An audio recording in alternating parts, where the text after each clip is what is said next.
이제 다 같이 마음을 모아 하나님께 예배를 드리겠습니다.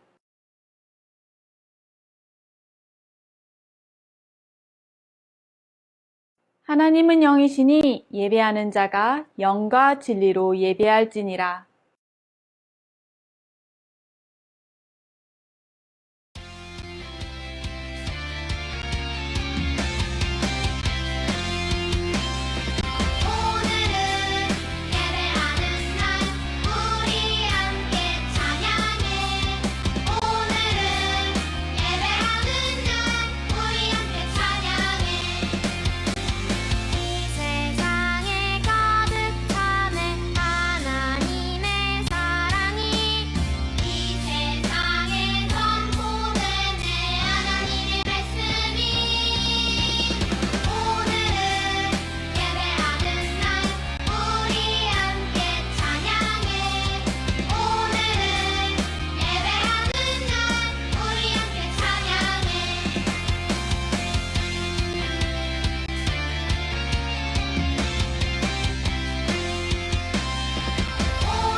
나는 전능하신 아버지 하나님, 천지의 창조주를 믿습니다. 나는 그의 유일하신 아들, 우리 주 예수 그리스도를 믿습니다. 그는 성령으로 잉태되어 동정녀 마리아에게서 나시고 본디오 빌라도에게 고난을 받아 십자가에 못 박혀 죽으시고 장사된 지 사흘 만에 죽은 자 가운데서 다시 살아나셨으며 하늘에 오르시어 전능하신 아버지 하나님 우편에 앉아 계시다가 거기로부터 살아있는 자와 죽은 자를 심판하러 오십니다. 나는 성령을 믿으며 거룩한 공교회와 성도의 교제와 죄를 용서받는 것과 몸의 부활과 영생을 믿습니다. 아멘.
우리에게 주신 하나님의 말씀은 베드로전서 2장 9절의 말씀입니다. 하나님의 말씀을 읽겠습니다. 그러나 너희는 택하신 족속이요 왕같은 제사장들이요 거룩한 나라요 그의 소유가 된 백성이니 이는 너희를 어두운 데서 불러내어 그의 기이한 빛에 들어가게 하신 이의 아름다운 덕을 선포하게 하려 하심이라. 베드로전서 2장 9절 말씀. 아멘. 이것은 살아계신 하나님의 말씀입니다. 불이야! 불이야! 서기 64년 7월 18일 거대한 로마 제국의 수도인 로마 시내 한복판에서 불길이 치솟았어요.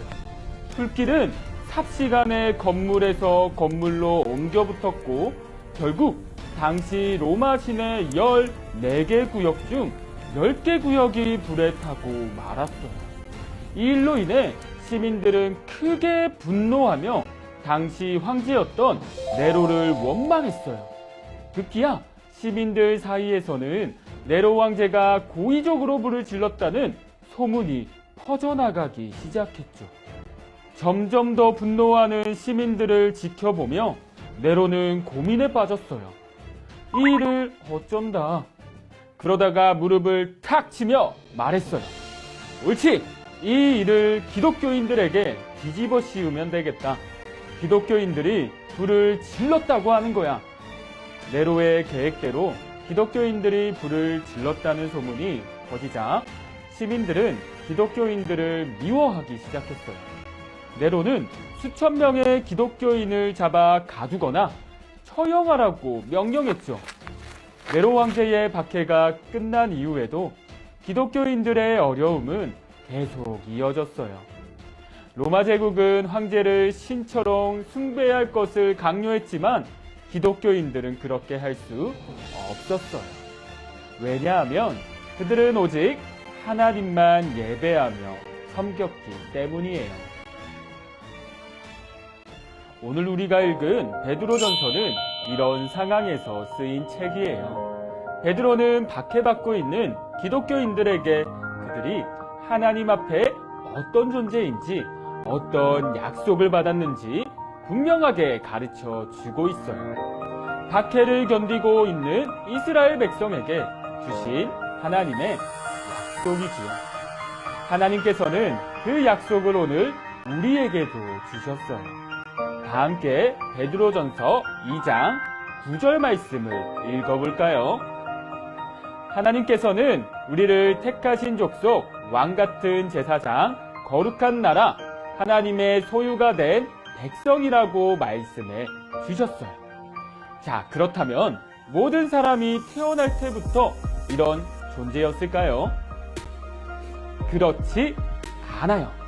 성경은 하나님께서 우리를 어두운 데서 불러내셨다고 말하고 있어요. 캄캄한 동굴 속 같은 어두움은 무엇일까요? 바로 죄를 뜻해요.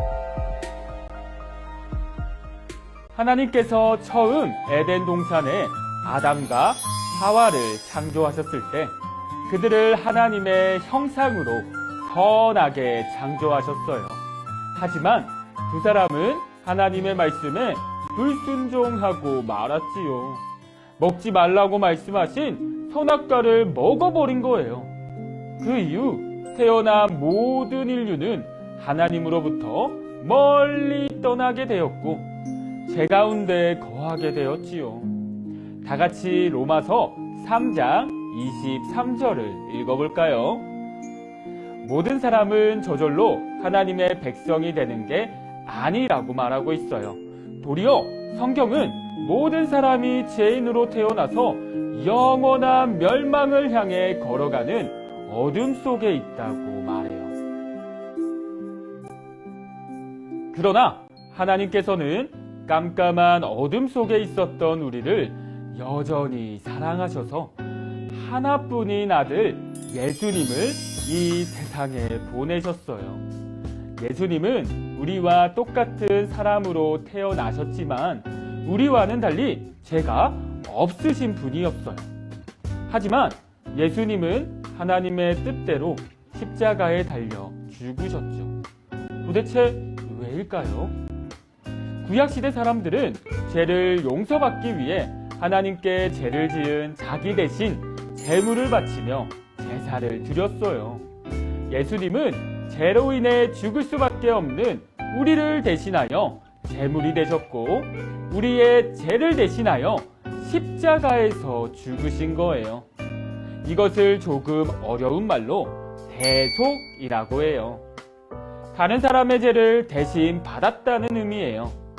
우리가 하나님의 백성이 될 수 있는 유일한 길은 우리의 죄를 대속하신 예수님을 믿는 거예요. 그를 믿는 자는 부끄러움을 당하지 아니하리라. 베드로전서 2장 6절 말씀. 예수님이 나를 죄에서 구원하기 위해 십자가에서 죽으셨다는 것을 믿을 때 우리의 모든 죄는 용서를 받아요.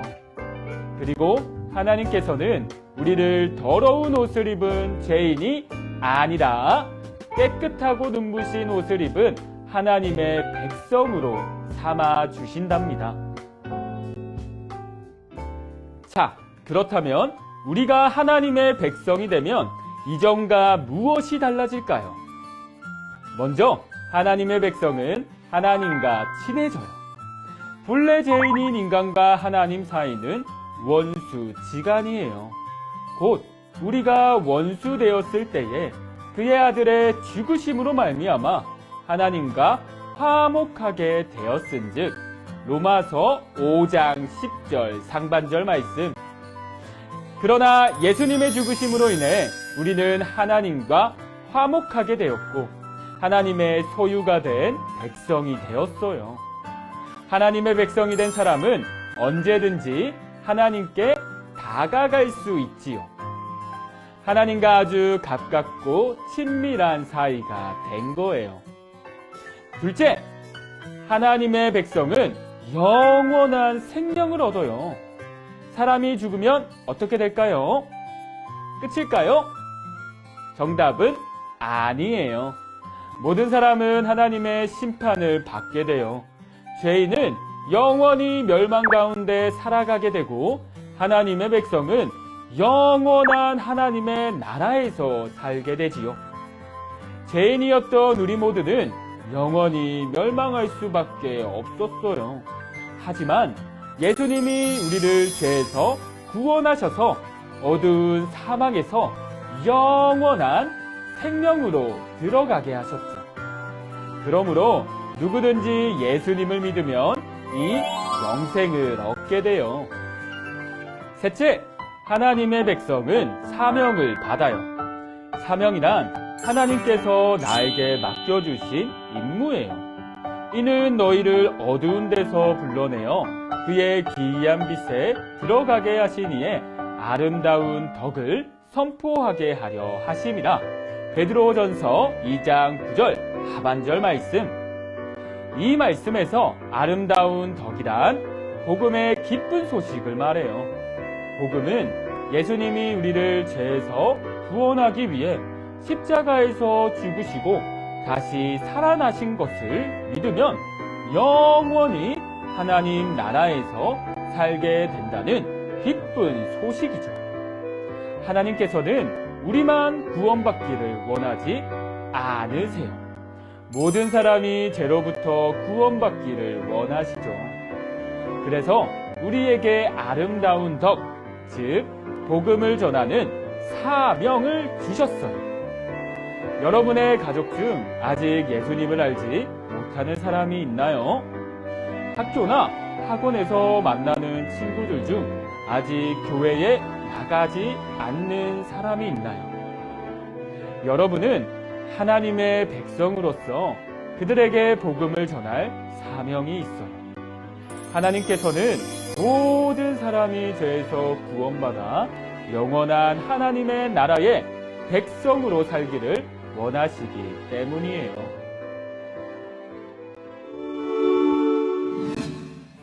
우리는 하나님의 백성이에요. 초대교회 교인들은 네로 황제뿐만 아니라 이후 다른 로마 황제들로부터도 많은 환난과 박해를 겪었어요. 하지만 그들은 그 모든 믿음의 시련을 잘 인내하며 견뎌냈지요. 그들이 이러한 어려움을 이겨낼 수 있었던 것은 하나님 앞에서 자신이 어떤 존재인지를 분명하게 알았기 때문이에요. 이처럼 우리도 자신이 어떤 존재인지 분명하게 알아야 해요. 예수님을 믿는 여러분은 하나님께서 선택하신 하나님의 백성이에요. 우리도 때때로 하나님의 백성으로 살고자 할 때 세상에서 어려움을 겪을 수 있어요. 그럴 때마다 여러분이 하나님의 소유가 된 하나님 나라의 백성임을 기억하고 어려움을 이겨내며 예수님을 알지 못하는 사람들에게도 이 복음을 전하는 여러분이 되기를 간절히 바랍니다.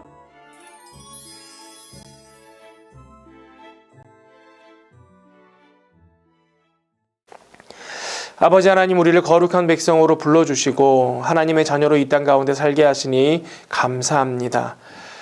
구별된 존재로 살아낼 수 있기를 원합니다. 우리를 택하셔서 하나님의 기이한 빛 가운데 들게 하셨사오매 이제 하나님의 거룩함 닮아 거룩한 삶 살아내는 믿음의 백성들 되게 하여 주시옵소서. 감사드리며 예수님의 이름으로 기도하옵나이다. 아멘. 이제는 우리 구주 예수 그리스도의 은혜와 하나님의 사랑과 성령님의 교통하심이 우리를 택하셔서 거룩한 백성 삼으시고 그 빛 가운데 거하며 빛으로 살게 하신 그 하나님의 뜻에 순종하여 거룩한 삶 살기로 결단하는 모든 믿음의 백성들 머리 위에, 이들의 삶의 여정 위에 이제로부터 영원토록 함께 하시기를 간절히 축원하옵나이다. 아멘.